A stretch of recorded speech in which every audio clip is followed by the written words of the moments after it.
História dos Hebreus de Abraão. A queda de Jerusalém. Flávio Josefo. Traduzido por Vicente Pedroso. Livro 20º. Capítulo 1. O imperador Cláudio destitui Marcos do cargo de governador da Síria. Longino substitui Fado, governador da Judéia, castiga os sediciosos e ladrões que perturbam a província e ordena aos judeus que reponham na fortaleza Antônia as vestes sagradas do sumo sacerdote. O imperador revoga essa ordem a pedido do jovem Agripa.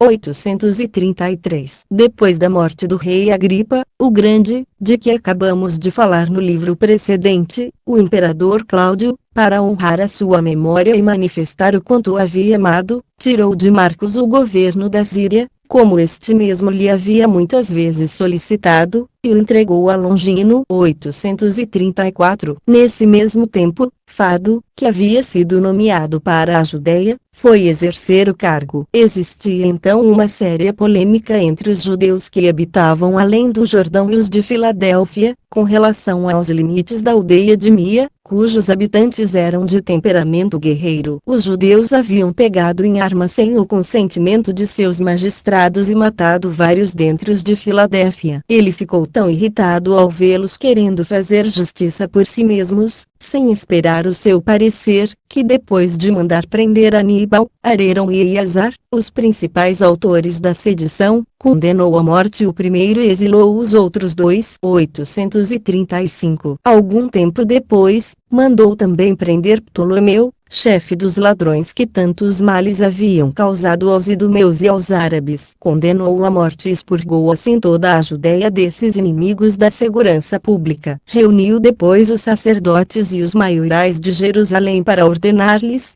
da parte do imperador, que recolocassem na fortaleza Antônia as vestes sagradas, de que somente os sumos sacerdotes podem se servir, a fim de que lá ficassem e fossem guardados pelos romanos, como outrora. Com receio, porém, de que essa ordem os levasse a uma revolta, levou consigo algumas tropas a Jerusalém.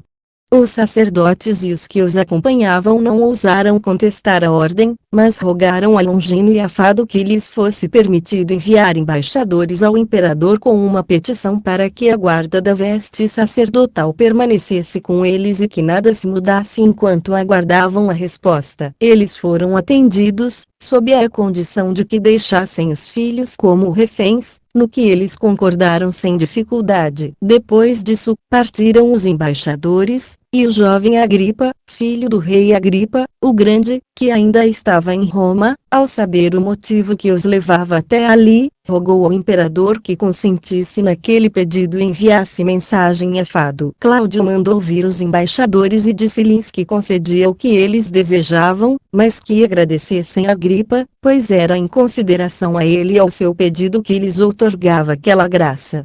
Entregou-lhes em seguida uma carta, que reproduzo aqui: Cláudio César Germânico, príncipe da República pela 5ª vez, cônsul pela 4ª vez, imperador pela 10ª e pai da pátria. Aos magistrados, ao Senado, ao povo de Jerusalém e a toda a nação dos judeus, saudação. Tendo os vossos embaixadores que me foram apresentados por Agripa, o qual foi educado e instruído em minha companhia, e a quem muito estimo-me agradecido pelo cuidado que dispenso à vossa nação e me solicitado com grande insistência a manutenção da guarda dos ornamentos de vosso sumo sacerdote da coroa, tal como Vitélio, que me é muito caro, fez antes de mim, consenti em seu pedido. Fiz isso tanto por piedade quanto porque acho justo permitir a cada qual viver conforme a religião de seu país e também pelo afeto particular que o rei Herodes e o jovem Agripa têm por mim e pelas vossas necessidades, sendo que tenho com eles grande amizade. Estou escrevendo sobre esse assunto a Cúspio Fado, por Cornélio, filho de Cero, Trifo, filho de Teudio, Doroteu, filho de Natanael, e João, filho de Jotre. Esta carta é datada do 4º ano das calendas de julho, sendo os cônsules Rufo e Pompeu Silvano. 836. Herodes, príncipe da Cálcida e irmão do falecido rei Agripa, o Grande, pediu então ao imperador Cláudio, e obteve dele, poder sobre o templo e sobre o tesouro sagrado e o direito de escolher o sumo sacerdote. Essa autoridade permaneceu com ele e com os seus descendentes até o fim da Guerra dos Judeus. Esse príncipe tirou o sumo sacerdócio de Cantara, e entregou-o a José, filho de Caneu.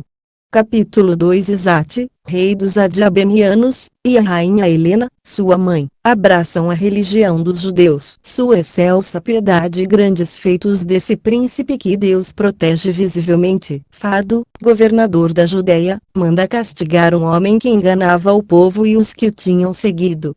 837. Por esse tempo, a rainha Helena e Isate, seu filho, rei dos Adiabenianos, abraçaram a religião dos judeus, pelo motivo que vou expor. Monobaso, cognominado Baseu, rei daquela nação, ficou possuído de uma paixão violenta por aquela princesa, que era sua irmã, e a desposou. Ela ficou grávida, e, estando ele deitado junto dela, adormecido, pôs a mão sobre o ventre da esposa e então ouviu uma voz que lhe ordenava que a retirasse, para não ferir a criança concebida, a qual, por uma determinação particular de Deus, deveria ser muito feliz. Ele despertou muito perturbado e contou à esposa o que havia escutado. Quando o menino veio ao mundo, deu-lhe o nome de Isate. Tinha ele já outro filho daquela princesa, de nome Monobaso, como ele, e ainda outros, de outras mulheres. Mas a sua ternura por Isate era tão grande que todos notaram que, mesmo que fosse aquele único filho, não o teria amado mais.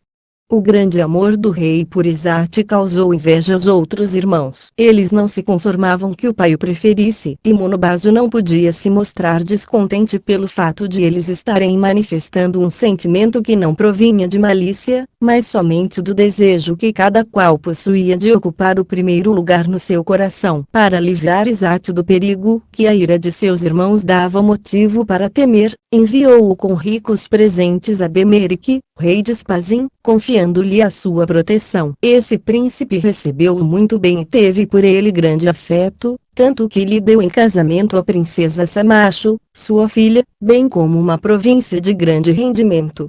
Estava Monobaso já muito velho e, percebendo que lhe restava pouco tempo de vida, desejou, antes de morrer, ver ainda uma vez aquele filho que lhe era tão caro. Mandou buscá-lo e, após demonstrar-lhe toda a ternura que um pai pode sentir, presenteou-o com uma província de nome Seron, muito fértil e rica de plantas odoríferas e onde se vêem ainda hoje os restos da arca que salvou Noé do dilúvio. Isate lá ficou até a morte do rei seu pai, e então a rainha Helena, depois de reunir todos os maiorais do reino e todos os chefes dos soldados, disse-lhes: não ignorais, sem dúvida, que o falecido rei meu marido queria Isate como seu sucessor, julgando-o mais digno dessa honra. Mas, a esse respeito, desejo saber a vossa opinião, porque nenhum príncipe será feliz se não subir ao trono por um consentimento unânime, que lhe permita reinar no coração de todos os súditos. A sábia princesa falara assim para conhecer os sentimentos de seus convidados. E todos eles, depois de a ouvir, prostraram-se diante dela, segundo o costume da nação, e responderam que não podiam reprovar uma resolução tomada pelo falecido rei. Se ele havia preferido Isate aos demais irmãos, obedeceriam com alegria e, se ela quisesse, até mesmo matariam todos os outros irmãos e parentes, a fim de que, não restando mais ninguém para odiar-lhe e invejar-lhe a coroa, ele reinasse em completa segurança. A rainha agradeceu a dedicação que eles demonstravam a ela e a Isate, mas disse que não julgava conveniente eliminar os outros irmãos antes de ele chegar e se pronunciar sobre o assunto. Todos aprovaram, mas disseram que era prudente conservá-los prisioneiros até que ele retornasse, para garantir que nada tentassem contra ele na sua ausência, e que por enquanto cedesse o governo a alguém que fosse da inteira confiança da princesa. Ela então colocou a coroa sobre a cabeça de Monobaso, irmão mais velho de Isate, e entregou-lhe o anel sobre o qual estava o selo do falecido rei e o veste real, a que eles chamam de Sampseri, concedendo-lhe o poder de agir na qualidade de vice-rei até a chegada do irmão. E, logo que este chegou, Monobaso entregou-lhe imediatamente o poder.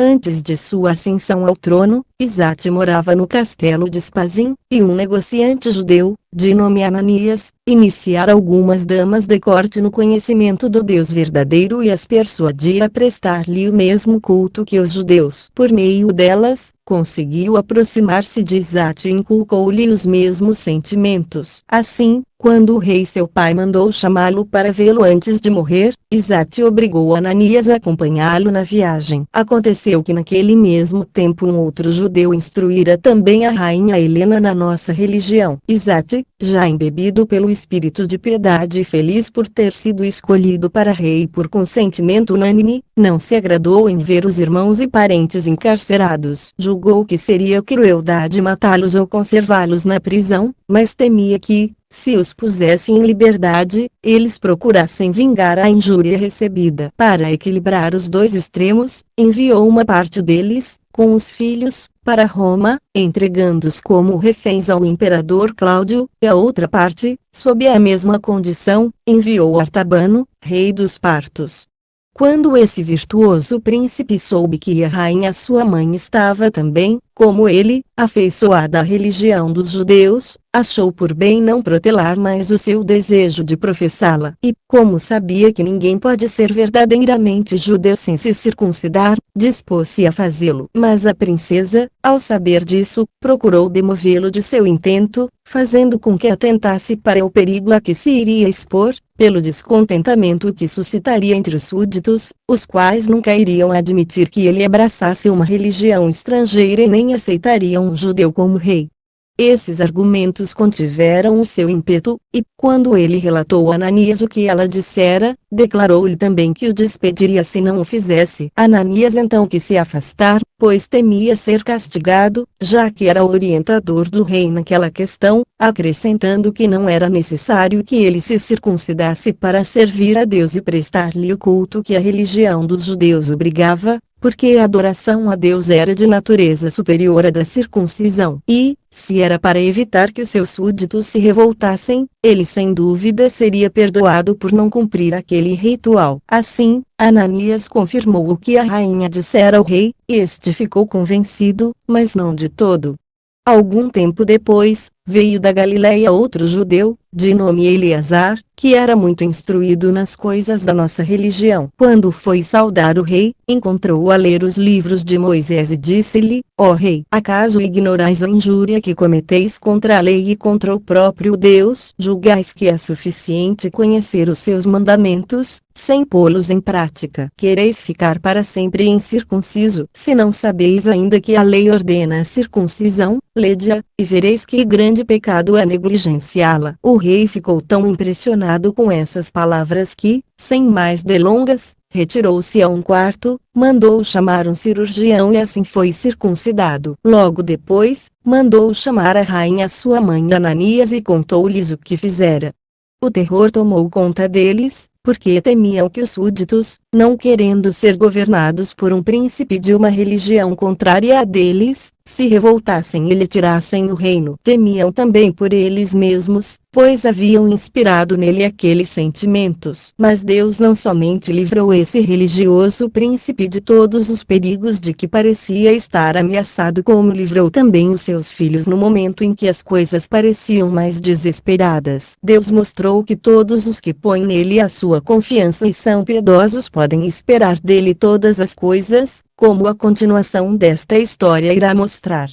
A rainha Helena, vendo que por uma providência particular de Deus o seu filho, o rei Isate, governava em profunda paz e que a sua felicidade era admirada não somente pelos estrangeiros, mas também pelos seus súditos, desejou ir adorar a Suprema Majestade e oferecer-lhe sacrifícios no mais célebre de todos os templos, construído em sua honra, em Jerusalém. O filho não somente lhe deu alegremente a permissão, como também acompanhou-a durante uma parte do caminho. E ela chegou a Jerusalém com um soberbo séquito e grande quantidade de dinheiro. A sua visita foi muito vantajosa para os habitantes da cidade, porque naquela época a carestia era tão grande que muitos morriam de fome. A rainha, para remediar esse mal, mandou comprar grande quantidade de trigo em Alexandria e figos secos na ilha de Chipre. Distribuiu-os aos pobres e granjeou assim entre os judeus a fama de generosa, como de fato merecia, depois de tão grande caridade. O rei seu filho foi também generoso, pois, ao saber que a fome continuava, enviou grandes auxílios aos maiorais de Jerusalém, para que fossem entregues em favor dos pobres. Mas deixarei para mais adiante o relato dos benefícios de que nossa cidade é devedora a esse príncipe e princesa. Artabano, rei dos partos, sabendo que os governadores das províncias de seu reino estavam conspirando contra ele, julgando que não estava mais seguro entre eles, resolveu ir procurar o rei Isate para se aconselhar com ele sobre o que devia fazer e até mesmo tentar, por meio dele, voltar a se estabelecer em seus domínios. Partiu então com os parentes e os principais servidores, cerca de 1000 pessoas. Encontrou Isate pelo caminho e não teve dificuldade em reconhecê-lo pelo seu séquito, mas Isate não o reconheceu. Artabano prostrou-se diante dele, segundo o costume de seu país, e falou-lhe nestes termos: não me desprezeis, virtuoso príncipe, por me verdes neste estado de súplica, obrigado a abandonar o meu reino. Um grande revés de sorte reduziu-me a este estado, e vim implorar o vosso auxílio. Pensei em quão pouco devemos contar com as grandezas da terra e refleti sobre vós mesmo, considerando a quantos acidentes estamos expostos. Preciso de vosso auxílio, e esse socorro será benéfico a vós também, pois a vossa recusa em ajudar-me na vingança dos crimes de meus súditos iria fortalecer a ousadia e a revolta de outros povos contra os seus reis. Artabano falava com o rosto triste, e as lágrimas acompanhavam suas palavras. Isate, que conhecia a sua condição, desceu do cavalo e respondeu-lhe: tende coragem, grande príncipe. Não vos deixeis abater pela má sorte, como se fosse sem remédio. Tenho esperança de que bem depressa vereis terminada. Encontrareis em mim um amigo e aliado, muito mais afeiçoado e fiel do que imaginastes, pois ou vos recolocarei em vosso reino ou vos cederei o meu. Depois que assim falou, fez Artabano subir ao seu cavalo e dispôs-se a segui-lo a pé, para homenagear um rei que ele sabia ser possuidor de maior honra. Artabano, porém, não consentiu. Jurou por toda a sua prosperidade que jamais o permitiria. Por fim, conseguiu convencer Isate a montar novamente e foi caminhando diante dele. Acompanhou-o até o palácio, onde não houve honra que não lhe fosse prestada.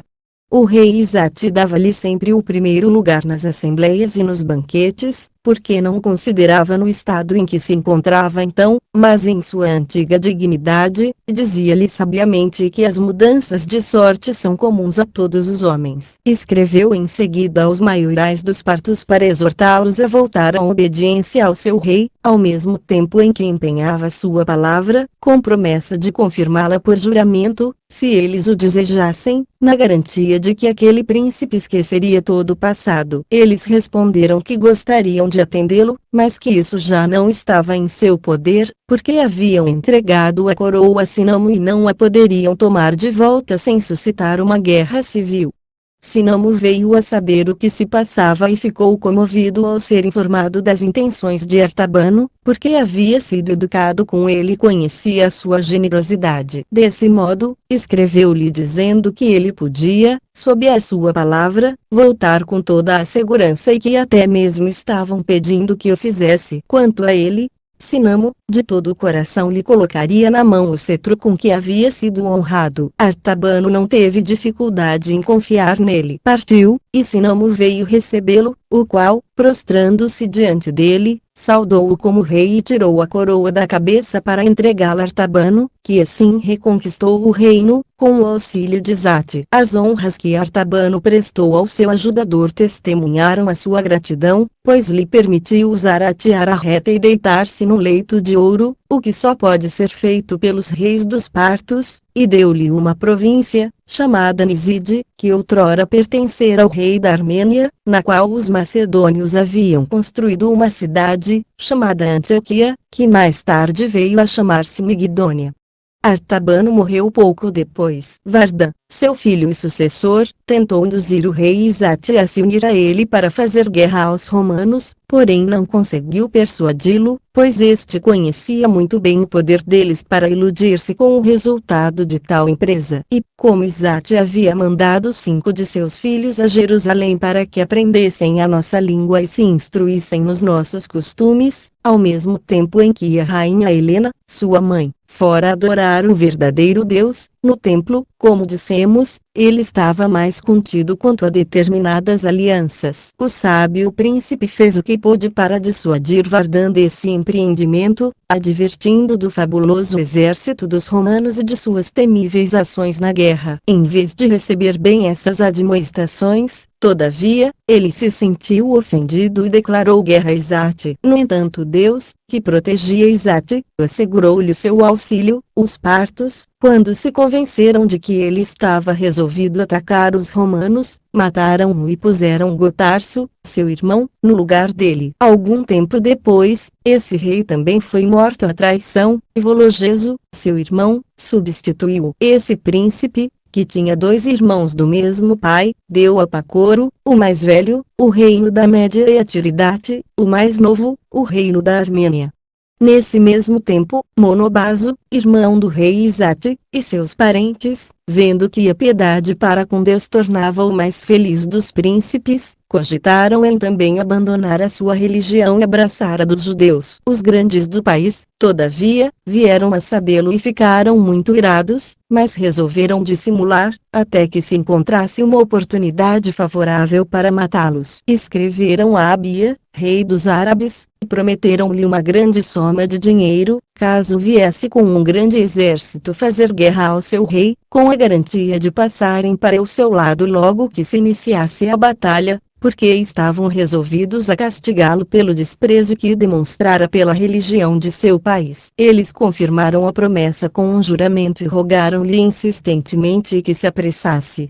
O rei árabe veio com um grande exército, Isate marchou contra ele, mas no momento do combate se viu abandonado pelos seus homens, como se um terror repentino os tivesse levado a fugir. Isate não teve dificuldade em compreender que fora traído pelos grandes. Não se admirou, todavia. Retirou-se para o seu acampamento com os fugitivos, onde, depois de identificar os traidores, os responsáveis por tão vergonhoso acordo com o inimigo, mandou castigá-los como mereciam. No dia seguinte, travou combate com o inimigo, matou um grande número deles e pôs o resto em fuga. Perseguiu Abia até o castelo de Arsame, o qual tomou de assalto e o saqueou, levando de lá muitos despojos e voltando glorioso a Diabene. A única coisa que faltou ao seu triunfo foi trazer Abia vivo, porque este se suicidara, para não ser levado como escravo. Os grandes, que haviam conspirado contra Isate, viram assim frustradas as suas esperanças. Deus entregou-os todos nas mãos dele, mas eles insistiam em sua perfídia. Escreveram a Vologeso, rei dos partos, pedindo-lhe que o mandasse matar e lhes desse por rei alguém de sua nação, porque não podiam consentir que ele reinasse após abandonar as leis de seu país para seguir as dos estrangeiros. Vologeso, ante tal insistência, deliberou fazer guerra a Isate, embora este não lhe tivesse dado motivo para isso. Começou por abolir as graças que o rei Artabano, seu pai, lhe havia concedido e ameaçou em seguida entrar com armas em seu país, caso ele deixasse de fazer o que lhe estava sendo ordenado. Isate ficou perturbado com essa surpreendente notícia, mas julgou humilhante renunciar às honras que com justiça merecera. E, mesmo que o fizesse, Vologeso não o deixaria em paz. Assim, resolveu depositar toda a sua confiança no auxílio todo-poderoso de Deus. Enviou a esposa e os filhos para um castelo muito bem defendido, recolheu toda a forragem que restava ainda nos campos e pôs-se à espera dos inimigos. O rei das Partos, com muitas tropas de cavalaria e infantaria, chegou mais depressa do que se poderia imaginar e acampou às margens do rio que separa Diabene da Média. Isate acampou próximo dele com 6.000 cavaleiros. Vologeso mandou-lhe dizer por um arauto que viera atacá-lo com todas as tropas de seu reino, o qual se estendia desde o Eufrates até as montanhas dos Bactrianos, para castigá-lo pela desobediência ao seu senhor e que nem mesmo o Deus que ele adorava seria capaz de o impedir. Isate, horrorizado diante de tão grande blasfêmia, respondeu que não duvidava de que possuía tropas muito inferiores às dos partos, todavia, estava ciente de que o poder de Deus era infinitamente maior que o de todos os homens juntos. Após despedir o arauto, ele cobriu a cabeça com cinza e jejuou, ordenando à mulher e aos filhos que jejuassem também. Prostrado em terra diante da majestade de Deus e banhado em lágrimas, rogou-lhe deste modo: não foi em vão, Senhor, que me lancei nos braços de vossa misericórdia. Eu vos reconheço como único Senhor do universo. Vinde em meu auxílio, meu Deus, não somente para me defender de meus inimigos como também para castigá-los pela sua ousadia e pelas horríveis blasfêmias que ousaram proferir contra o vosso supremo poder. Tão fervorosa oração acompanhada de lágrimas não ficou sem efeito. Deus ouviu-o tão prontamente que Vologeso, tendo sabido na noite seguinte que os dácios e os sacienses, encorajados pela sua ausência, haviam entrado em seu reino e lá faziam grande devastação, partiu para combatê-los e assim voltou sem nada ter podido executar de seu desígnio contra Isate, a quem Deus protegera de modo tão evidente. Pouco tempo depois, morreu esse religioso príncipe, na idade de 55 anos, dos quais reinou 24, e, embora tivesse 4 filhos, deixou Monobaso, seu irmão mais velho, como sucessor, em gratidão pelo favor de lhe haver conservado o reino depois da morte de seu pai. Essa grande prova de gratidão muito consolou a rainha Helena em sua grande dor pela perda de tão caro e virtuoso filho. Ela sobreviveu a ele pouco tempo, morrendo quando vinha para encontrar-se com seu filho Monobaso, que enviou os ossos dela e os de Isate a Jerusalém, para serem colocados em 3 pirâmides que a princesa mandara construir a 3 estádios da cidade. Dos feitos de Monobaso, falaremos mais adiante. 838. Quando Fado era governador da Judéia, um mago de nome Teudas convenceu uma grande multidão de povo a tomar os próprios bens e a segui-lo até o Jordão, dizendo que era profeta e que deteria, com uma única palavra, o curso do rio e os faria passar a pé enxuto. Ele assim enganou muita gente. Mas Fado castigou esse impostor e, por sua loucura, a todos os que se haviam deixado enganar. Enviou contra eles alguns soldados de cavalaria, que mataram uma parte deles de surpresa e fizeram vários prisioneiros, estando Teudas entre eles, a quem cortaram a cabeça, que foi levada a Jerusalém. Foi isso que aconteceu de mais notável durante o governo de Cúspio Fado. Capítulo 3. Tibério Alexandre sucede a Fado no cargo de governador da Judéia, e Cumano, Alexandre. Morte de Herodes, rei da Cálcida. Seus filhos. O imperador Cláudio entrega seus domínios a Agripa. 839. Fado teve como sucessor no cargo de governador da Judéia Tibério Alexandre, filho de Alexandre, Alabarche, de Alexandria, que era o mais rico de toda aquela grande cidade que não fora impio como filho, que abandonou a nossa religião. Foi no seu tempo que sobreveio a Jerusalém aquela grande carestia, na qual a rainha Helena mostrou a sua caridade. Alexandre mandou crucificar Tiago e Simão, filhos de Judas, da Galileia. Judas foi quem, na época em que Cirene fazia o recenseamento dos judeus, incitou o povo a se revoltar contra os romanos. 840. Herodes, rei da Cálcida, tirou o sumo sacerdócio de José, filho de Camidas, e deu a Ananias, filho de Nebedeu. Cumano sucedeu a Tibério Alexandre no cargo, e ao mesmo tempo Herodes, rei da Cálcida, irmão do rei Agripa, o Grande, de que acabamos de falar, morreu, no 8º ano do reinado do imperador Cláudio. Ele deixou de sua primeira mulher um filho chamado Aristóbulo e de Berenice, sua outra mulher, filha do rei Agripa, seu irmão, 2 outros filhos, cujos nomes eram Berenice e Hircano. O imperador Cláudio entregou o principado de Herodes a Agripa.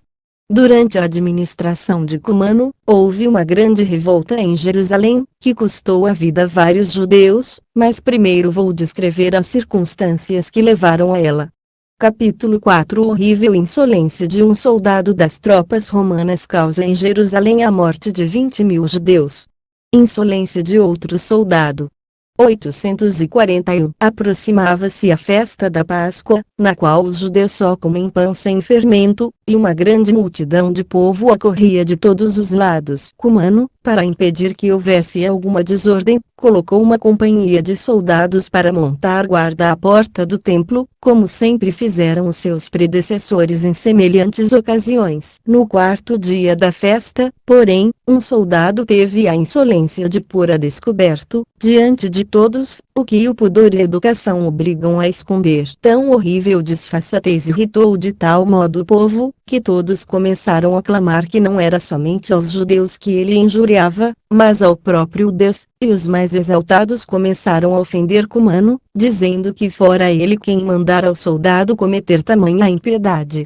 Cumano ficou muito ofendido com essas palavras, todavia, não deixou de exortar o povo a conter a sua exaltação. No entanto, percebendo que eles, em vez de obedecer, ainda lhe diziam mais injúrias, ordenou a todas as tropas que se dirigissem com armas à fortaleza Antônia, que, como já dissemos, ficava sobranceira ao templo. O povo, então, espantado por ver aproximar-se um tão grande número de soldados, pôs-se em fuga. Como as ruas eram muito estreitas e eles, aterrorizados, imaginavam que os soldados os estavam perseguindo, apertaram-se de tal modo que mais de 20.000 morreram sufocados. Assim, a alegria dessa grande festa converteu-se em tristeza. Cessaram as orações. Abandonaram-se os sacrifícios. Ouviam-se apenas gemidos, lamentos. E a causa de toda essa desolação deveu-se ao impudor sacrílego de um único homem. 842. Essa tragédia ainda era lamentada quando sobreveio outra confusão. Alguns dos que haviam fugido, na ocasião do tumulto, encontraram a 100 estádios de Jerusalém um homem de nome Estevão, que era doméstico do imperador. Assaltaram-o e apoderaram-se de tudo o que ele trazia consigo. Cumano, logo que soube disso, enviou soldados com ordem de devastar as aldeias vizinhas e trazer-lhe aprisionados os principais habitantes. Um soldado encontrou numa dessas aldeias os livros de Moisés e rasgou-os na presença de todos, proferindo ainda 1000 ofensas contra as nossas leis e contra a nossa nação. Os judeus não puderam tolerar tal ofensa e foram em grande número encontrar-se com Cumano, em Cesareia, para rogar-lhe que castigasse tão grande injúria, feita antes ao próprio Deus que a eles. O governador, vendo-os tão exaltados e temendo uma revolta, a conselho de amigos mandou matar o soldado que fizera semelhante ultraje às nossas leis e assim acalmou uma grande perturbação.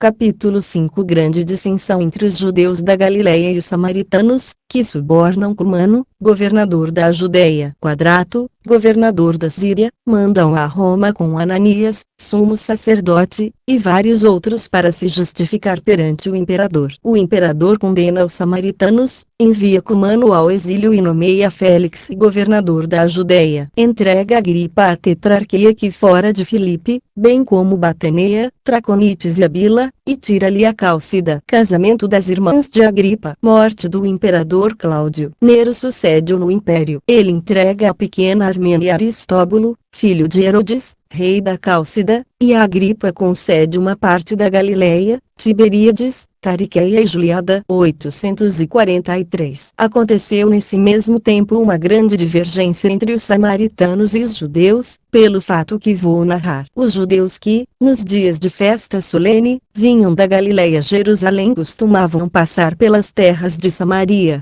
E alguns deles tiveram uma desavença com os habitantes de Nais, aldeia situada no grande campo e que estava sujeita aos samaritanos, e vários judeus foram mortos. Os principais da Galileia foram queixar-se a Cumano, pedindo-lhe justiça. Porém, vendo que ele não lhes dava atenção, porque os samaritanos o haviam subornado com dinheiro, exortaram os outros judeus a pegarem armas para reconquistar a liberdade, dizendo que a servidão já era bastante rude por si mesma, para que ainda se lhe acrescentassem injustiças e ultrajes.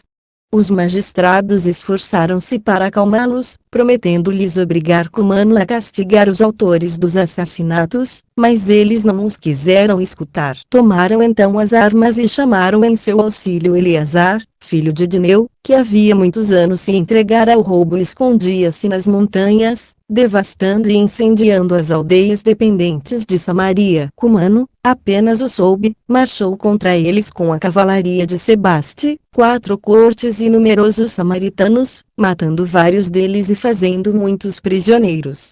Os cidadãos mais influentes de Jerusalém, vendo as coisas nesse estado, imaginando que esse grande mal poderia ter consequências ainda mais vergonhosas, revestiram-se de um saco, puseram cinza na cabeça e tudo fizeram para acalmar o espírito de muitos dos seus, a quem, com pesar, viam abandonar-se ao desespero. Fizeram-lhes ver que, se não deixassem as armas e não se retirassem para suas casas, lá permanecendo tranquilos e sossegados, seriam a causa da ruína completa de sua nação e veriam o templo incendiado e as suas mulheres e filhos transformados em escravos. Essas razões os persuadiram. Os que dissemos que viviam do roubo, porém, retiraram-se aos lugares fortificados, onde estavam antes. E desde então a Judéia ficou cheia de ladrões.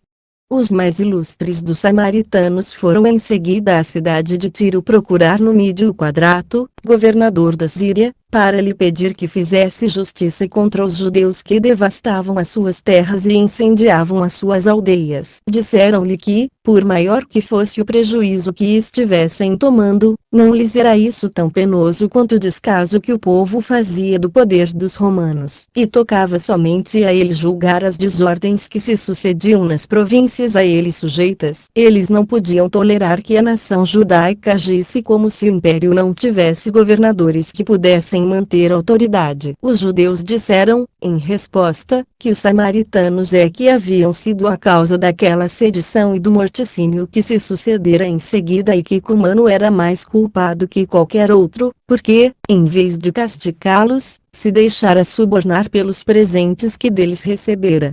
Quadrato, depois de escutá-los, deixou para decidir a questão quando estivesse na Judéia e conhecesse exatamente toda a verdade. Algum tempo depois, foi ele a Samaria, onde se pleiteou a causa em sua presença. Ele ficou convencido de que os samaritanos haviam sido os autores da perturbação. Soube também que alguns judeus haviam tentado suscitar outras sedições. Após mandar crucificar aqueles que Cumano conservava na prisão, foi para a aldeia de Lida, que é tão grande quanto uma cidade, onde, estando em seu tribunal, ouviu pela segunda vez os samaritanos. Tendo sabido de um deles que Dorto, homem que ocupava uma alta posição entre os judeus, e 4 outros haviam incitados de sua casa a revolta, mandou matar todos os 5 e enviou Ananias, sumo sacerdote, e o capitão Anano como prisioneiros a Roma, para se justificarem diante do imperador. Mandou também para lá os principais samaritanos e judeus, o próprio Cumano e um oficial de campo, de nome Seler. Porém, temendo outra amotinação entre os judeus, foi para Jerusalém. Lá encontrou tudo em paz, estando todos ocupados em oferecer sacrifícios a Deus, nos dias de festa, segundo o costume de nossos antepassados. Assim, ele julgou que nada havia a temer, e voltou a Antioquia. Cumano e os samaritanos chegaram a Roma, e foi marcado o dia para que defendessem a sua causa. Eles conquistaram com dinheiro o favor dos libertos e dos amigos do imperador, e teriam por esse meio feito condenar os judeus se Agripa, que então estava em Roma, não tivesse conseguido que a imperatriz Agripina rogasse ao imperador seu marido que se inteirasse do assunto e mandasse castigar todos os culpados daquela sedição. Assim, o imperador Cláudio, após ouvir ambas as partes, achou que os samaritanos haviam sido a causa principal de toda aquela perturbação e mandou matar a todos os que tinham vindo se justificar. Enviou Cumano ao exílio e Seler, a Jerusalém, a fim de que fosse arrastado pelas ruas, na presença de todo o povo, até expirar. Por fim, nomeou Cláudio Félix, irmão de Palas, governador da Judéia. 844. O imperador, no 12º ano de seu reinado, deu a Agripa a tetrarquia que pertencera a Filipe, bem como Batanea, Traconites e Abila,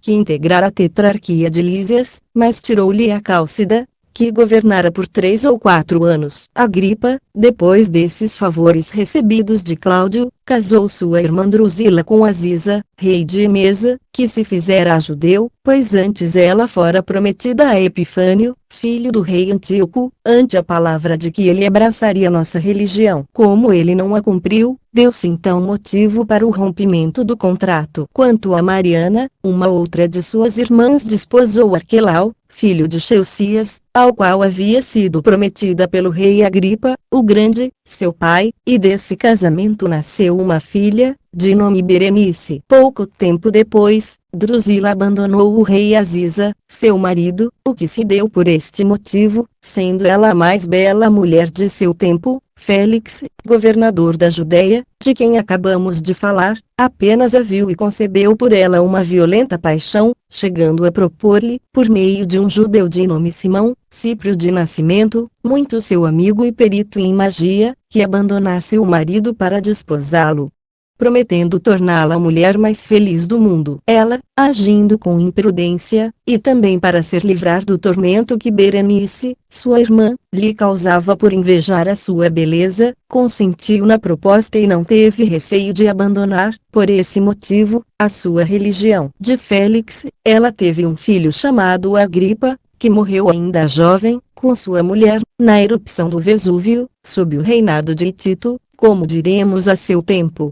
Berenice, a mais velha das 3 irmãs de Agripa, ficou algum tempo viúva após a morte de Herodes, que era ao mesmo tempo seu marido e seu tio. Mas, ante a notícia que se divulgou de que ela mantinha relações incestuosas com o irmão, propôs a Polemon, rei da Cilícia, que abraçasse a religião dos judeus e a despossasse, acreditando que assim provaria que era boato que se andava dizendo. O soberano consentiu, porque ela era muito rica, mas não viveram muito tempo juntos. Ela abandonou-o por motivo de impudicícia, ao que se diz, e ele, vendo-se rejeitado, deixou também a nossa religião. Mariana não foi mais virtuosa que suas irmãs. Abandonou Arquelau, seu marido, para desposar Demétrio, Alabarche, o mais ilustre e rico dentre os judeus de Alexandria. Dela ele teve um filho de nome Agripino. De todas essas pessoas, falaremos mais detalhadamente. 845. O imperador Cláudio morreu, após reinar 13 anos, 8 meses e 20 dias. Alguns acreditavam que Agripina, sua mulher, o mandou envenenar. Ela era filha de Germânico, irmão de Cláudio. Em primeiras núpcias, havia desposado Domício Enobarbo, um dos mais ilustres romanos. Havia já muito tempo que ela estava viúva, quando Cláudio a desposou e adotou o filho que ela tivera de Domício, chamado também Domício, como seu pai, a quem ele deu o nome de Nero. Antes, Cláudio havia desposado Messalina, que ele mandou matar por ciúme, e dela teve Britânico e Otávia. Quanto a sua filha Antônia, que era a mais velha de todos os seus filhos e que tivera de Petina, uma de suas outras mulheres, ele a fez casar-se com Nero. Esse nome não consta do texto grego. Trata-se de uma filha chamada Otávia, como Tácito registra e a continuação há de mostrar, e não um filho de nome Otávio. Esse nome também não consta do texto grego, que chama esta outra filha de Otávia, quando na verdade ela se chamava Antônia, como Tácito refere. 846. Agripina, receando que o império, que ela desejava assegurar seu filho para Nero, fosse ter as mãos de Britânico, antes chamado Germânico, que já era um estadista, logo que o imperador seu marido morreu, enviou Nero ao acampamento dos guardas pretorianos. Ele foi levado por Burro, seu comandante, por outros importantes oficiais e pelos libertos de Cláudio, que desfrutavam grande prestígio, e lá ele foi declarado o imperador. Um dos primeiros atos de Nero após ser elevado ao trono foi mandar envenenar Britânico secretamente. Alguns anos depois, ele mandou matar a própria mãe, recompensando-a dessa forma por ela lhe ter dado a vida e por tê-lo feito reinar sobre a maior parte do mundo. Também mandou matar Otávia, sua mulher, filha do imperador Cláudio, e várias pessoas ilustres, acusando-as de conspiração contra ele.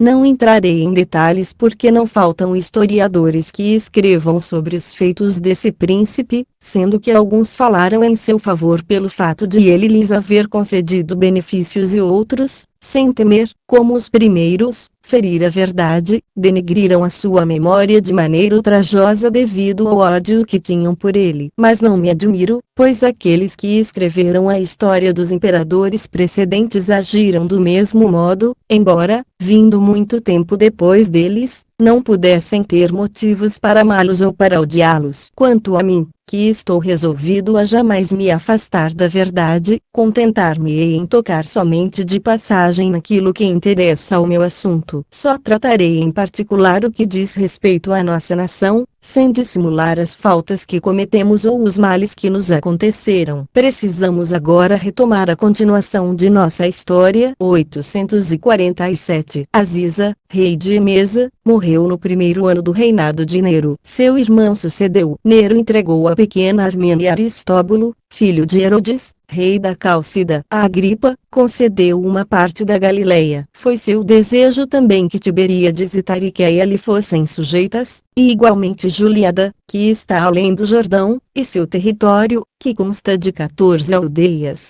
Capítulo 6. Félix, governador da Judéia, manda assassinar Eleazar, sumo sacerdote, e os seus assassinos cometem outros crimes, até mesmo no templo. Ladrões e falsos profetas castigados. Grande divergência entre os judeus e os outros habitantes de Cesareia. O rei Agripa constitui Ismael sumo sacerdote. Violências dos sumos sacerdotes. 848. Os negócios na Judéia iam de mal a pior. Estava cheia de ladrões e de magos que enganavam o povo, e não se passava um dia sem que Félix mandasse castigar alguém. Um dos mais destacados entre os ladrões era Eleazar, filho de Dineu, que era seguido por um numeroso bando de homens semelhantes a ele. Félix intimou-o a vir procurá-lo, com promessa de não lhe fazer mal algum, mas quando ele apareceu, prendeu-o e o enviou a Roma. O governador odiava Jonatas, sumo sacerdote, porque este o repreendia pelo seu mau proceder. Então, para que nenhuma censura recaísse sobre ele, porque fora a seu pedido que o imperador lhe concedera aquele governo, resolveu desfazer-se de Jonatas, pois nada é mais insuportável aos maus que as advertências. Para realizar o seu intento, prometeu uma grande quantia a um certo Dora, de Jerusalém, a quem Jonatas considerava um amigo íntimo. Esse homem perverso, para cumprir o acordo de matar Jonatas, assalariou alguns ladrões. Eles vieram à cidade sob pretexto de devoção, mas com punhais escondidos sob as vestes, e, misturados aos servidores de Jonatas, mataram-no. Esses assassinos não foram castigados por esse crime e continuaram a aparecer do mesmo modo nas festas que aconteceram depois. Misturando-se à multidão, matavam também aqueles que odiavam ou os que haviam determinado o matar a troco de dinheiro. Não se contentavam em cometer os assassinatos na cidade, mas protagonizando uma das mais detestáveis impiedades e um dos mais horríveis sacrilégios, matavam até no templo. Quem, portanto, há de se admirar de que Deus tenha olhado para Jerusalém com vistas de cólera, sua casa sagrada perdera a pureza que a tornava venerável, e ele então enviou os romanos para castigar com ferro e fogo a miserável cidade e levar escravizados os seus habitantes, com as suas mulheres e filhos, de modo que esse terrível castigo nos faça refletir. 849. Enquanto os ladrões enchiam Jerusalém de crimes, os magos, por seu lado, enganavam o povo e o levavam ao deserto, prometendo-lhe mostrar milagres e prodígios. Mas Félix castigou-os imediatamente. Por sua loucura, mandou prender e matar a vários. Por esse mesmo tempo veio um homem do Egito a Jerusalém, que se vangloriava de ser profeta. Persuadiu a um grande número de pessoas que o seguissem ao Monte das Oliveiras, que estava muito perto da cidade, apenas distante uns 5 estádios, e garantiu-lhes que, depois de ter ele proferido algumas palavras, veriam cair os muros de Jerusalém, sem que mais fossem necessárias as portas para lá se entrar. Logo que Félix soube disso, foi atacá-los com um grande número de soldados, uns 400 foram mortos e 200 feitos prisioneiros, mas o impostor egípcio salvou-se. O castigo infligido aos ladrões não assustou os que ficaram, continuaram a excitar o povo a se revoltar contra os romanos, dizendo que não era mais possível tolerar um jugo tão insuportável, e pilhavam e incendiavam as aldeias dos que não queriam segui-los. 850. Aconteceu, nesse mesmo tempo, uma grande perturbação em Cesareia, entre os judeus e seus habitantes, com relação à precedência. Os judeus pretendiam-na, porque Herodes, um de seus reis, tinha construído a cidade. Os sírios afirmavam que deviam ser preferidos, porque ela subsistia desde muito tempo sob o nome de Torre de Estratão, quando ali não havia um só judeu. Os governadores das províncias tomaram conhecimento dessa divergência e mandaram vergastar com várias os que nela haviam tomado parte, de ambos os lados. Mas os judeus, que confiavam nas suas riquezas, recomeçaram a desprezar e a maltratar com palavras os sírios. Entre estes, havia vários de Cesareia e de Sebaste, que serviam nas tropas romanas, as quais lhes respondiam insolentemente. Das palavras, passaram as pedradas e vários foram mesmo mortos, muitos feridos. De parte a parte, os judeus levaram a melhor. Félix, vendo que essa divergência já havia tomado um aspecto de guerra, rogou aos judeus que se moderassem, mas, como não lhe obedeciam, ele mandou soldados contra eles, os quais mataram a muitos e prenderam também a vários, saquearam, sem que eles pudessem impedir, suas terras e suas casas, onde encontraram grandes riquezas. Os mais ilustres e os mais sensatos dos judeus, vendo tão grande desordem, temendo-lhe as consequências, rogaram a Félix que ordenasse aos soldados que se retirassem, para que os que se tinham deixado levar inconsideradamente pela paixão, refletissem e não continuassem a lutar, e ele concordou. 851. Nesse mesmo tempo o rei Agripa deu o sumo sacerdócio a Ismael, filho de Fabeu, e os supremos sacerdotes iniciaram então uma luta com os sacerdotes ordinários e os chefes de Jerusalém. Todos se faziam acompanhar por soldados armados, que eram escolhidos entre os mais revoltosos e os mais obstinados. Começavam por se injuriarem mutuamente, depois passavam as pedradas, sem que nem se decide separá-los. Parecia que não havia magistrados da cidade que tivessem o poder de impedi-los fazer, com plena liberdade, tudo o que lhes agradava. A imprudência e a ousadia dos sumos sacerdotes foi tão longe, que eles mandavam seus homens às granjas, retirar as décimas que pertenciam aos sacerdotes, alguns dos quais, sendo muito pobres, morriam de fome. A injustiça era assim espezinhada pela violência desses facciosos. Capítulo 7. Festo sucede a Félix no governo da Judéia. Os habitantes de Cesareia obtêm do imperador Nero a revogação do direito de burguesia que os judeus tinham naquela cidade. O rei Agripa manda construir um edifício de onde se via o que se passava no templo. Os de Jerusalém mandam fazer um muro muito grande para impedi-lo e obtém do imperador que o mesmo seja mantido. 852. Pórcio Festo fora mandado pelo imperador Nero para substituir Félix, no governo da Judéia. Os judeus de Cesareia mandaram embaixadores a Roma, para acusar Félix, e ele teria sem dúvida sido castigado pelos maus tratos que havia infligido aos judeus, se Nero não lhe tivesse perdoado a pedido de Palas, seu irmão, que então gozava de grande prestígio junto dele. Dois dos principais sírios de Cesareia conquistaram, por meio de uma grande soma de dinheiro, Berilo, que tendo sido preceptor de Nero, era então seu secretário para a correspondência grega e, por seu meio, obtiveram uma carta, pela qual era revogado o direito de burguesia de que os judeus gozavam igualmente com os sírios em Cesareia. Pode-se dizer que essa carta foi a causa de nossos males e da nossa infelicidade, pois os judeus de Cesareia ficaram tão irritados que se exasperaram ainda mais e essa perturbação não cessou, até que se transformou em guerra. 853. Quando Festo chegou à Judéia, encontrou-a num estado deplorável, pelos males que aqueles ladrões causavam. Pilhavam e incendiavam tudo, dava-se o nome de sicários aos mais cruéis dentre eles,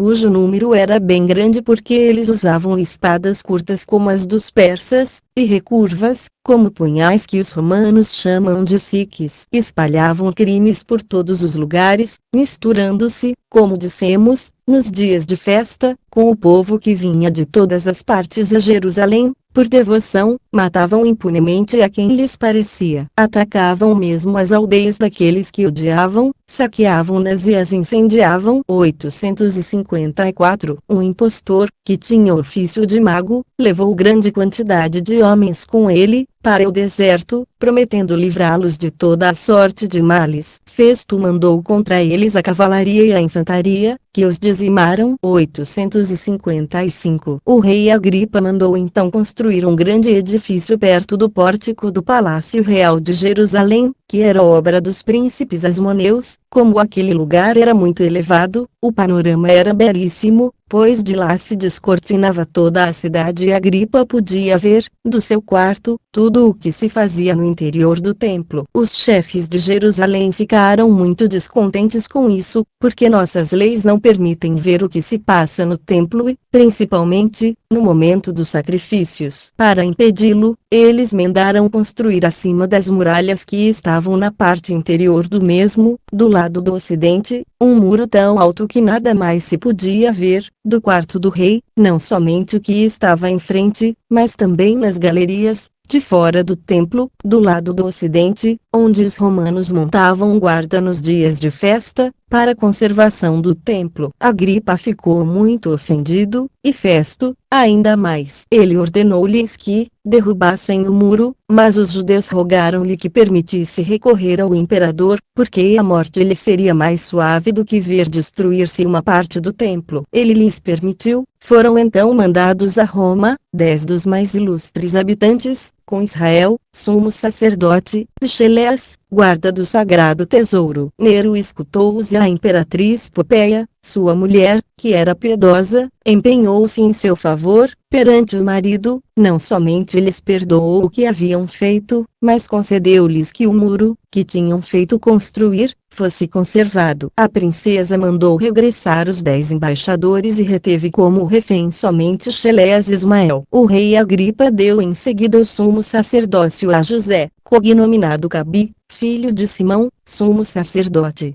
Capítulo 8 Albino sucede a Festo no governo da Judéia e o rei Agripa dá e tira diversas vezes o sumo sacerdócio. Anano, sumo sacerdote, manda matar Tiago. Agripa engrandece e embeleza a cidade de Cesareia de Filipe e a chama Neroniana. Graças que ele concede aos levitas. Relação de todos os sumos sacerdotes desde Arão.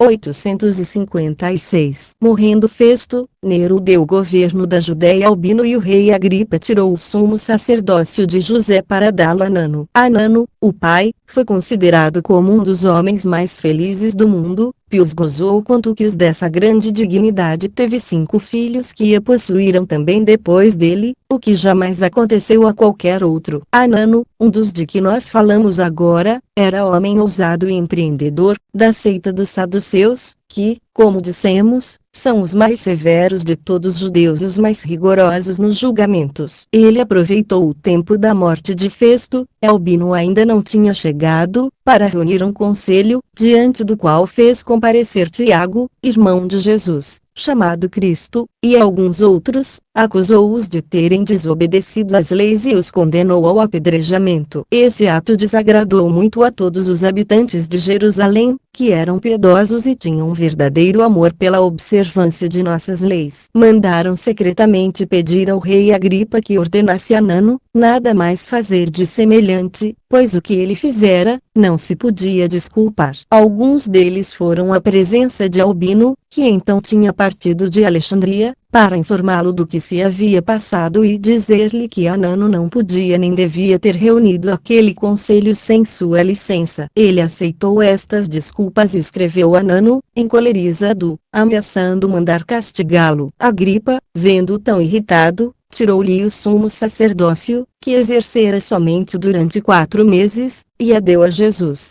filho de Daneu. 857. Quando Albino chegou a Jerusalém, empregou todo o seu cuidado em restituir a calma província pela morte de uma grande parte dos ladrões. Nesse mesmo tempo, Ananias, que era um sacerdote de mérito, conquistava o coração de todos. Não havia quem não o honrasse pela sua liberalidade, não se passava um dia sem que ele não desse presentes ao Albino e ao sumo sacerdote. Mas ele tinha servos tão maus que iam pelas granjas com outros que não eram melhores do que eles, tomara forças décimas, que pertenciam aos sacerdotes e batiam nos que se recusavam dá-las. Outros faziam também a mesma coisa, assim, os sacerdotes, que não tinham outro meio de vida, achavam-se reduzidos aos extremos, sem que ninguém se resolvesse dar um remédio a isso.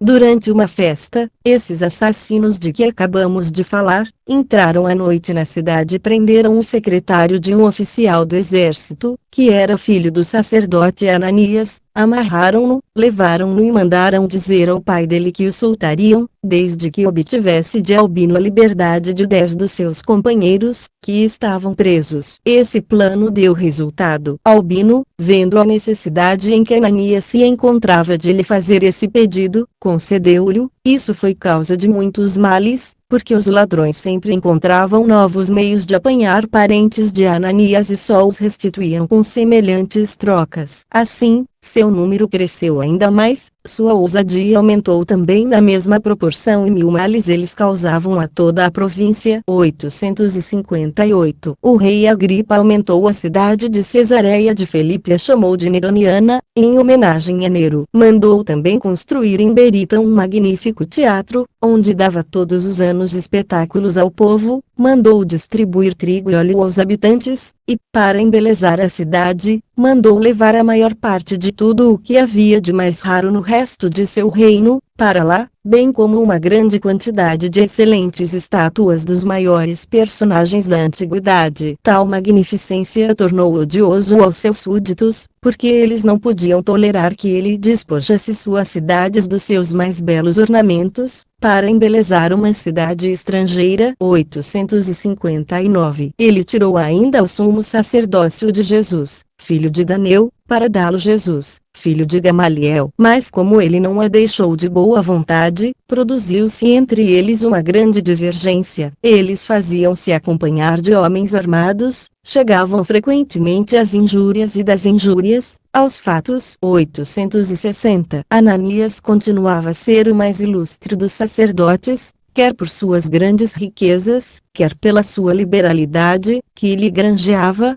cada vez mais, novos amigos.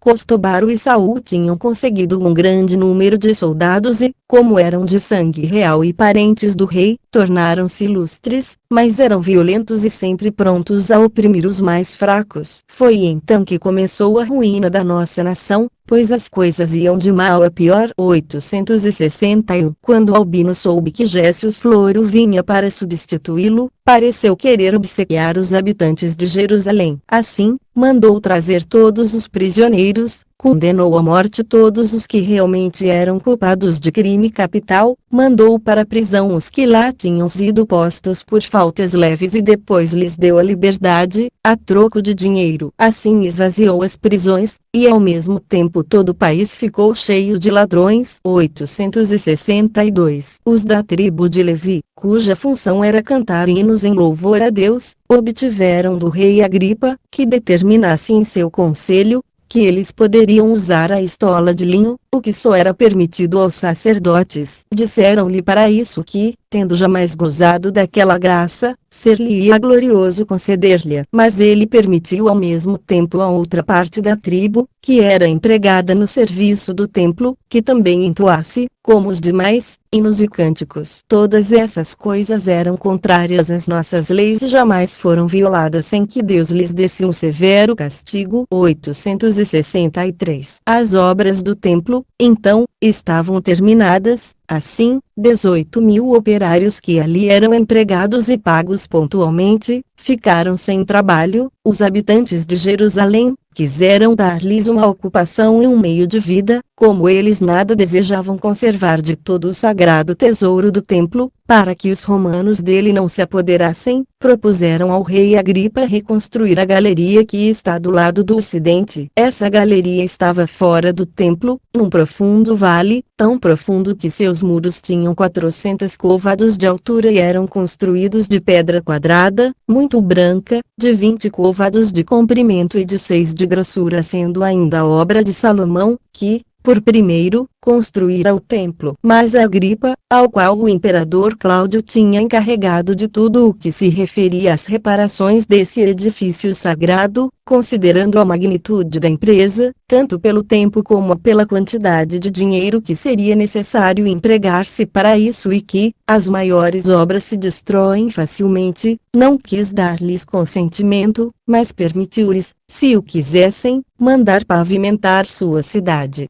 com pedras brancas. Tirou em seguida o sumo sacerdócio, a Jesus, filho da Gamaliel, e o deu a Matias, filho de Teófilon, sob cujo sacerdócio, a guerra dos judeus começou. 864. A este propósito, julgo conveniente aqui a série dos sumos sacerdotes, elevados a esta honra até o fim desta guerra. O primeiro foi Arão, irmão de Moisés. Seus filhos sucederam-no e essa grande dignidade sempre permaneceu na sua família, sem que nenhum outro que não seus descendentes, nem mesmo reis, tenham sido escolhidos para exercê-lo. Houve 83, desde Arão até Fanaso, que os sediciosos elevaram a esse cargo, e 13 dentre eles o tiveram desde o tempo em que Moisés elevou um tabernáculo a Deus no deserto até que o povo entrou na Judéia, onde Salomão construiu o templo. No começo só se provia essa dignidade depois da morte daquele que a exercia, mas, em seguida, foram substituídos, mesmo antes de morrer. Estes 13, eram todos descendentes dos filhos de Arão e sucederam-se uns aos outros. O governo de nossa nação era então aristocrático. A autoridade depois foi posta nas mãos de um só. Por fim, passou para a pessoa dos reis. Havia 612 anos que nossa nação tinha deixado o Egito, sob o comando de Moisés, quando Salomão construiu o templo.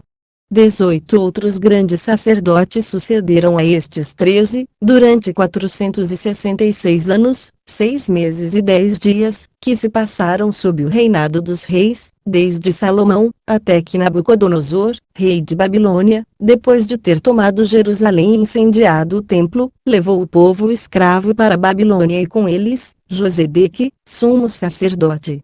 Depois do cativeiro de 72 anos, Ciro, rei da Pérsia, permitiu aos judeus regressar ao seu país, reconstruir o templo, sendo então Jesus, filho de Josedeque, sumo sacerdote. 15 dos seus descendentes, todos sumos sacerdotes, como ele, durante 414 anos governaram a república, até que o rei Antíoco Eupator Lísias, general de seu exército, tendo feito morrer Onias, em Beroé, o qual era sumo sacerdote, deram esse cargo a Jacim, da família de Arão, não, porém, da mesma família, que o possuíra antes, e dele privaram o filho de Onias, que tinha o seu mesmo nome. Esse jovem Onias foi para o Egito, onde, tendo caído nas boas graças do rei Ptolomeu e da rainha Cleópatra, sua mulher, permitiram-lhe construir em Heliópolis, um templo semelhante ao de Jerusalém, do qual ele foi feito sumo sacerdote, como já dissemos. Jacim morreu no fim de 3 anos e o sumo sacerdócio ficou vago durante 7 anos. Quando nossa nação revoltou-se contra os macedônios, escolheu para príncipes da família dos Asmoneus, Jonatas, um deles, foi escolhido com unânime consentimento, para exercer esse grande cargo. Exerceu-o por 7 anos, Trifon fê-lo morrer à traição e Simão, seu irmão, sucedeu-o. Simão foi assassinado por seu genro num banquete hircano, seu filho, foi elevado àquela honra. Dela ficou de posse, durante 31 anos e morreu em idade muito avançada. Judas, seu filho, cognominado Aristóbulo, sucedeu-o e foi o primeiro que teve o título de rei. Só reinou 1 ano e Alexandre, seu irmão, sucedeu-o no reino e no sumo sacerdócio. Reinou 27 anos e deixou-a morrer, Alexandra, sua mulher, como regente, com o poder de estabelecer no cargo de sumo sacerdote, aquele, dos filhos, que bem quisesse. Ela deu a Hircano, que o exerceu durante os 9 anos em que ela reinou, mas depois que ela morreu, Aristóbulo, seu irmão, que era mais moço do que ele, fez-lhe guerra, venceu-o, obrigou-o a viver vida privada e usurpou-lhe ao mesmo tempo o reino e o sumo sacerdócio. Gozou durante 3 anos de um e de outro, mas Pompeu, depois de ter tomado Jerusalém, levou-o prisioneiro a Roma, com seus filhos, e restabeleceu Hircano no cargo de sumo sacerdote e de príncipe dos judeus, sem, todavia, dar-lhe o título de rei. Dele gozou durante 23 anos, além dos 9, de que falamos, mas, no fim desse tempo, Pacoro e Barzafarnes, generais do exército dos partos, vieram de além do Eufrates, fizeram-lhe guerra, levaram-no prisioneiro e constituíram rei dos judeus a Antígono, filho de Aristóbulo. 3 anos e 3 meses depois, esse príncipe foi aprisionado em Jerusalém, por Herodes e por Sósio que o enviaram a Antônio, o qual lhe mandou cortar a cabeça em Antioquia. Isto não está no grego, pois ali deve estar Judas, e não Jonatas. Como se vê no artigo 491. Mas o que se diz em seguida de Jonatas é verdade, como se vê nos artigos 525 e 529. Herodes, feito rei pelos romanos, não escolheu mais, para sumos sacerdotes os da família dos Asmoneus, mas honrava indiferentemente com esse cargo, os mesmos sacerdotes e até outros menos ilustres, exceto quando deu Aristóbulo, neto de Hircano, aprisionado pelos partos e irmão de Mariana, sua mulher, por causa do afeto que o povo tinha por ele e do respeito que se conservava pela memória de Hircano. Mas ele via a simpatia que todos tinham por esse jovem príncipe, começou a sentir medo e, então, fê-lo afogar em Jerico, da maneira como descrevemos, e não quis mais elevar a essa honra nenhum da família dos Asmoneus. Arqueial, filho de Herodes, e os romanos, que em seguida se tornaram senhores da Judéia, fizeram do mesmo modo. Assim, durante os 107 anos que se passaram desde o começo do reino de Herodes até o tempo em que Tito incendiou Jerusalém e o templo, houve 28 sumos sacerdotes, alguns dos quais exerceram o cargo sob o reinado de Herodes. Depois da morte deste e de Arqueial, a maneira de governar entre os de sua nação tornou-se aristocracia e eram os sumos sacerdotes que tinham a principal autoridade. Capítulo 9. Floro sucede a Albino no governo da Judéia, sua avareza e crueldade são causa da guerra dos judeus contra os romanos. Fim desta história.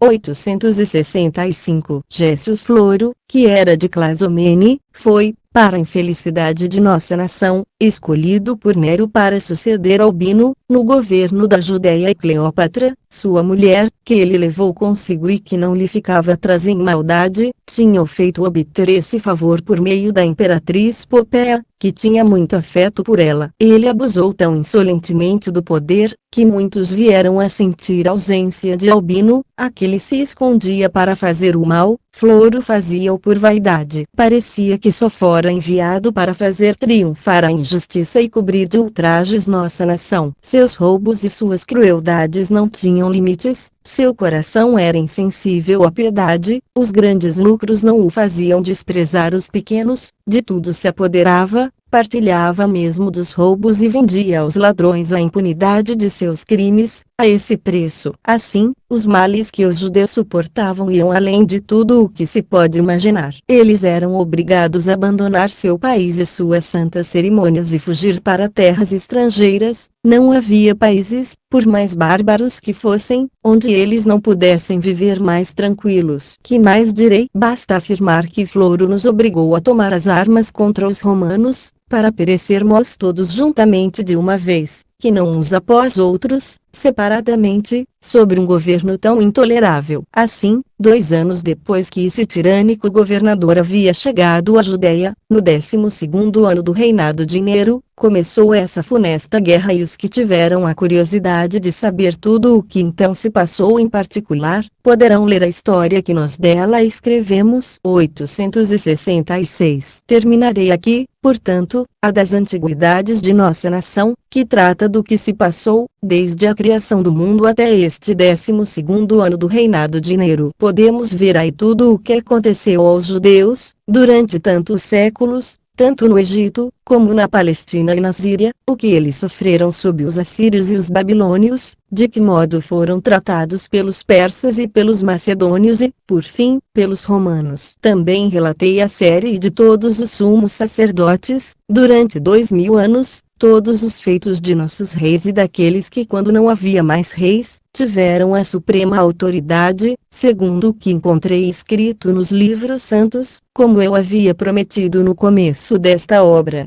Ouso afirmar que nenhum outro, quer judeu, quer estrangeiro, teria podido dar esta história aos gregos, escrita com tanta exatidão. Os da minha nação estão de acordo em que eu sou bem instruído no que se refere aos nossos costumes e às nossas tradições, não tenho motivo de lastimar o tempo que empreguei em aprender a língua grega, embora não a pronuncie com perfeição, o que nos é muito difícil, porque não nos aplicamos bastante a isso. Entre nós, não apreciamos muito aqueles que aprendem várias línguas. Consideramos esse estudo como profanos, pois convém tanto aos escravos como aos livres, e somente consideramos sábios os que adquirem um grande conhecimento das nossas leis e das escrituras sagradas, que eles são capazes de explicar, o que é coisa tão rara, que somente uns 2 ou 3 conseguiram essa glória. 867. Quero esperar que não se achará mal que eu escreva brevemente alguma coisa da minha descendência e das principais ações de minha vida, enquanto há pessoas vivas que podem confirmar ou contestar a verdade. Terminarei assim essas antiguidades, que contém 20 livros e 60.000 linhas. Se Deus me conservar a vida, direi abreviada as causas da guerra e tudo o que aconteceu até este dia, que está justamente no 13º ano, do reinado do imperador Domiciano e no 56º de minha idade. Prometi também escrever 4 livros das opiniões dos judeus e dos sentimentos que eles têm de Deus, de sua essência, de suas leis e das coisas que nos permitem como ou nos proíbem.